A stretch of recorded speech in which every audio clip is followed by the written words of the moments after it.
आप ये बताओ, जो उपराष्ट्रपति को बोले क्या वो ठीक बोले? आप बताओ, क्या उपराष्ट्रपति को बोले वो ठीक बोले? बिल्कुल ही ठीक बोले। आप फिजिकल आप कुछ ठीक नहीं हो हल्के से, क्या आपका मजाक उड़ाया जाएगा? जैसे रमेश विदुड़ी ने जिन शब्दों का इस्तेमाल संसद के अंदर किया उसको अपमान कहा जाता है। अपमान वह होता है, मिमिक्री करना अपमान नहीं है। 140 के लगभग संसद को आप निलंबित कर देते हो, उनका अपराध क्या है? वो सिर्फ यही तो मांग कर रहे थे कि जो संसद में जो सुरक्षा चूक हुई है, गृह मंत्री संसद में आकर स्पष्टीकरण दे। वो बेचारे बेरोजगार थे, वो आतंकवादी नहीं थे, उनका इंटेंशन गलत नहीं था, वो उनके पास कोई हथियार नहीं था, वो हत्या कराने के इरादे से नहीं आए थे, वो सांसदों को नींद से जगाने के लिए आए थे, कुंभकर्णी नींद से जगाने आए थे कि देश का युवा बेरोजगार है, परेशानी में है, जनता उबल रही है, आपने अच्छे दिनों का वादा किया, जनता कष्ट के दौर से गुजर रही है, वो सांसदों को नींद का कुंभकर्णी नींद से जगाने के लिए आए थे, वो हत्या करने नहीं आए थे।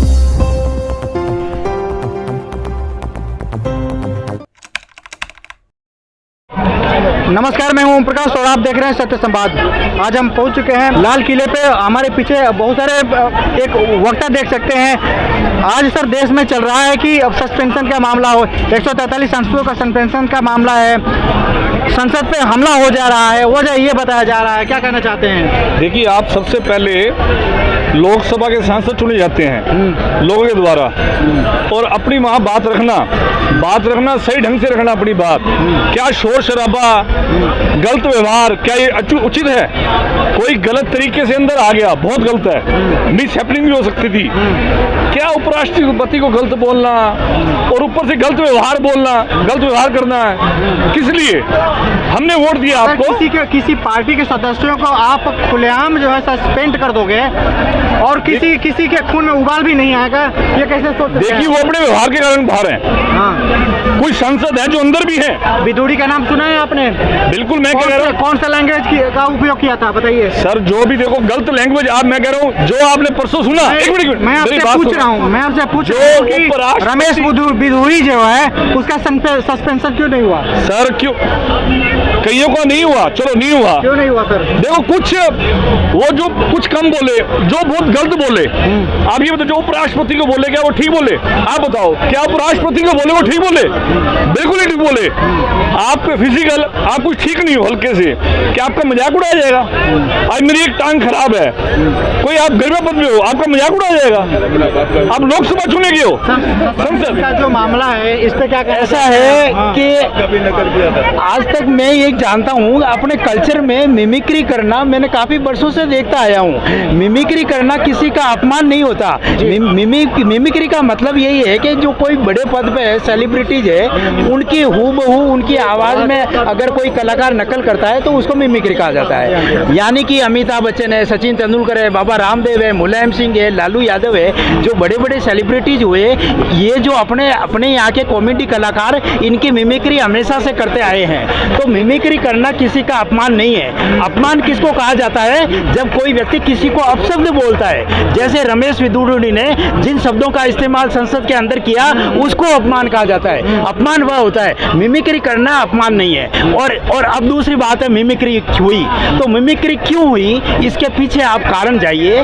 तो आज एक हमारे जो उपराष्ट्रपति है जगदीप धनखड़, वो एक संवैधानिक पद पे बैठे हुए हैं। तो जो उपराष्ट्रपति जो के पद पर बैठे हुए व्यक्ति का ये कहना कि महात्मा गांधी के बाद में अगर नरेंद्र मोदी जी हमारे युग पुरुष है, महामानव है, ये इस तरह की बातें करना, उन्होंने एक संवैधानिक मर्यादा का उल्लंघन किया है। ये आचरण विहीन कार्य किया है। जो उपराष्ट्रपति के पद के ऊपर जो व्यक्ति होता है उसका व्यवहार, उसका रवैया सभी पार्टियों के प्रति समान दृष्टिकोण होता है। तो उसको नरेंद्र मोदी का महिमा मंडन करने की क्या आवश्यकता थी?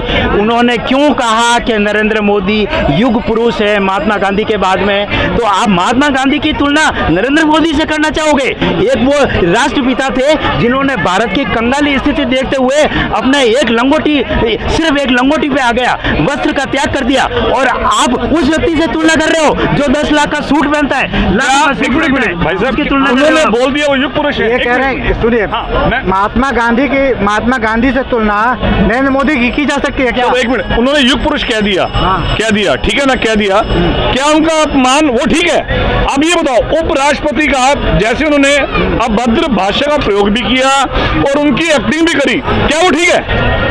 युग पुरुष कहना, चलो अब ये बताओ, युग पुरुष कहना। अब उनकी मिमिक्री हुई, वो मिमिक्री किस व्यक्ति ने, मैंने सुना टीएमसी के किसी सांसद ने की, तो अरे भाई साहब, उन्हें मिमिक्री में उसने क्या अपशब्द बोला ये मेरी जानकारी में नहीं है, आप मुझे बता दीजिए कि मिमिक्री में उन्होंने क्या मिमिक्री में क्या बोला? आपने एक्टिंग देखी उनका, अपना शरीर बाउंड किया, अपना शरीर बाउंड किया, पूरी एक्टिंग करी। अरे अपशब्द क्या बोला ये बताइए मेरे को। मिमिक्री में अपमान तब होता है जब कोई व्यक्ति अपशब्द बोलता है। राष्ट्रपति की और राष्ट्रपति की करना क्या ये उचित है? मैं ये पूछ रहा हूँ, बस आप ये बताओ। मैंने यह देखा है कि राजू श्रीवास्तव जो देश के, एक बात सुनिए, राजू श्रीवास्तव देश के प्रसिद्ध कॉमेडियन है, कपिल शर्मा देश के प्रसिद्ध कॉमेडियन है, देश के कवि सम्मेलनों में मैंने देखा है कवि लोग, राजू श्रीवास्तव, कपिल शर्मा, इन सब की, ये सब लोग नरेंद्र मोदी की मिमिक्री करते हैं, फिर भी आज तक मैंने ये नहीं सुना नरेंद्र मोदी को किसी को कहते हुए का अपमान हो गया। पार्लियामेंट में आज तक राष्ट्रपति और उपराष्ट्रपति की ऐसी मिमिक्री हुई है तो आप बताएं, बस मैं ये पूछ रहा हूँ। मैं ये जानना चाहता हूँ, एक मिनट, मैं आपको एक वो बता देता हूँ कि मिमिक्री नरेंद्र मोदी की हुई है। मैं कुमार विश्वास का एक प्रोग्राम आता था, उसमें नरेंद्र मोदी की मिमिक्री हुई है। क्या बात कर रहा है? मिमिक्री का मतलब कोई गलत, मैं मिमिक्री करना संवैधानिक पद पर है हमारे, वो राष्ट्रपति, माननीय उपराष्ट्रपति और माननीय राष्ट्रपति। ये कह रहा हूँ कि नागरिक हमारे प्रथम नागरिक है, ये गलत है। अरे आप तभी उनको ठीक कह रहे हो भाई। कहने का मतलब जो आपका कहने का मतलब जो उपराष्ट्रपति पद पे है वो मर्यादा का उल्लंघन कर सकते हैं, वो संविधान की हत्या कर सकते हैं, मगर दूसरा कोई नहीं कर सकता। क्या उल्लंघन किया है? क्या उल्लंघन किया? आचरण विहीन कार्य किया है, क्या किया? उपराष्ट्रपति ने संविधान का वो उल्लंघन तो किया दायरे है, में रह के करते हैं, दायरे से बाहर जाके काम किया। कहाँ से किया? उन्होंने नरेंद्र मोदी को युग पुरुष क्यों बोला? तो उनका एक पर्सनल आपने जो बोला उस तरह से वो गलत है, ठीक है ना? आप इस तरह से आप उपराष्ट्रपति पद पे रहते हुए किसी पार्टी के प्रमुख का महिमा मंडन आप नहीं कर सकते। आपके लिए सभी पार्टियों समान विचारधारा है, समान दृष्टिकोण होना चाहिए। आप ये कैसे कह सकते हैं आपने उपराष्ट्रपति के पद को कलंकित किया है? संवैधानिक पोस्ट पे, एक मिनट, संवैधानिक पोस्ट का ये मतलब होता है कि अगर हम संवैधानिक पोस्ट पे बैठे हैं तो हमारे सामने पक्ष का है चाहे विपक्ष का है, हमारा नजरिया इक्वल होनी चाहिए, बिल्कुल समान होना चाहिए ना। तो आप जहाँ पे एक रमेश भिदोड़ी है वो गाली देता है खुलेआम, उन्होंने तो गलत किया, खुलेआम गाली देता है, उसका सस्पेंशन नहीं होता है, और यहाँ पे जो है कांग्रेस है उनका तो ऑब्जेक्शन उठाना चाहिए ना, ये बात है, उठाना चाहिए। इसको क्या कहेंगे? कितना सही कितना गलत है? नहीं, गलत है उस चीज के लिए, ये तो मैं भी मानता हूँ, लेकिन परिस्थितियां तो देखिए ना, आपने परिस्थितियों के अनुसार क्या उस टाइम संसद में क्या बहस चल रही थी और क्या हो रहा है। जो जनता के द्वारा चुने हुए सांसद है वो 140 के लगभग सांसद को आप निलंबित कर देते हो, उनका अपराध क्या है? वो सिर्फ यही तो मांग कर रहे थे कि जो संसद में जो सुरक्षा चूक हुई है, गृह मंत्री संसद में आकर स्पष्टीकरण दे।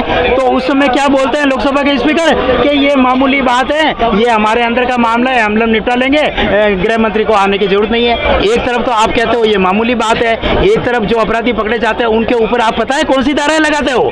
यूएपीएस की धाराएं, खतरनाक धाराएं आप उनके ऊपर लगा रहे हो। वो बेचारे बेरोजगार थे, वो आतंकवादी नहीं थे, उनका इंटेंशन गलत नहीं था, वो उनके पास कोई हथियार नहीं था, वो हत्या कराने के इरादे से नहीं आए थे, वो सांसदों को नींद से जगाने के लिए आए थे, कुंभकर्णी नींद से जगाने आए थे कि देश का युवा बेरोजगार है, परेशानी में है, जनता उबल रही है, आपने अच्छे दिनों का वादा किया, जनता कष्ट के दौर से गुजर रही है, वो सांसदों को कुंभकर्णी नींद से जगाने के लिए आए थे, वो हत्या करने नहीं आए थे, उनका इंटेंशन गलत नहीं था। आपने उनके ऊपर ये धाराएं क्यों लगा दी? ये धाराएं लगाने के लिए स्पष्टीकरण आपको देना चाहिए, इसलिए वो बुला रहे थे गृह मंत्री को। गृह मंत्री इतना कायर है कि वो मीडिया में जाकर बयानबाजी करता है, मगर संसद में आकर उठकर उसकी बोलने की हिम्मत नहीं होती, क्योंकि वो जानता है मीडिया मेरे से वापस प्रश्न नहीं करेगा। अगर मैं संसद में बोलूंगा तो मेरे को वापस प्रश्न करेंगे, वो प्रश्न से घबराता है। ये नरेंद्र मोदी भी कायर है, ये प्रश्न से घबराते हैं। 9 साल में आज तक इन्होंने एक प्रेस कॉन्फ्रेंस नहीं की, ये प्रश्न का जवाब देना ही नहीं चाहते, तानाशाह है पूरी तरह। मन की बात रेडियो से करेंगे साहब, प्रेस कॉन्फ्रेंस नहीं करेंगे। मन की बात में हम कुछ भी बोल देंगे, प्रेस कॉन्फ्रेंस करेंगे तो पत्रकारों के सवालों का जवाब देना पड़ेगा, जवाब देने से मोदी जी घबराते हैं। यह बात है, ये लोकतंत्र से पूरी तरह से लोकतंत्र को समाप्त कर रहे हैं। मैं तो एक बात जानता हूँ, लोकतंत्र के चारों स्तंभ,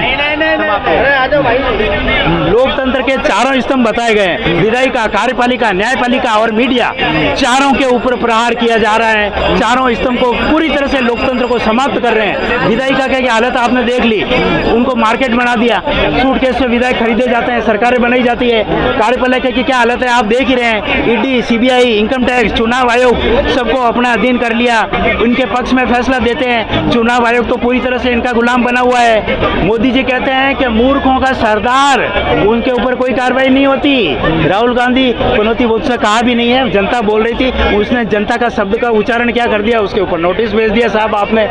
ये चुनाव आयोग पूरी तरह से निष्पक्ष है। चुनाव आयोग की नियुक्ति करने के लिए बोर्ड का गठन किया गया, जिसमें 3 मेंबर थे, सुप्रीम कोर्ट का न्यायाधीश, विपक्ष का नेता और प्रधानमंत्री, तीनों मिलकर के चुनाव आयोग की नियुक्ति करते हैं। मगर इन्होंने क्या किया, इसमें से सुप्रीम कोर्ट के न्यायाधीश को हटा दिया, कमेटी में से हटा करके उसकी जगह जो मंत्रिपरिषद का सदस्य ले आए, ताकि चुनाव आयुक्त अपनी मन मर्जी से नियुक्ति कर सके। सत्ता पक्ष का मंत्री आ जाए, हाँ, वो तो वही चाहेगा जो वो वही निर्णय करेगा, वो व्यक्ति जो चुनाव आयोग है वही नियुक्ति करेगा। इस तरह से पूरी तरह से चुनाव आयोग के निर्णय को मैनिपुलेट किया जा रहा है। चुनाव जो इस बार ये विधानसभा के चुनाव सबसे ज्यादा विवादास्पद इसी वजह से हुए, ये चुनाव आयोग की गलतियों की वजह से।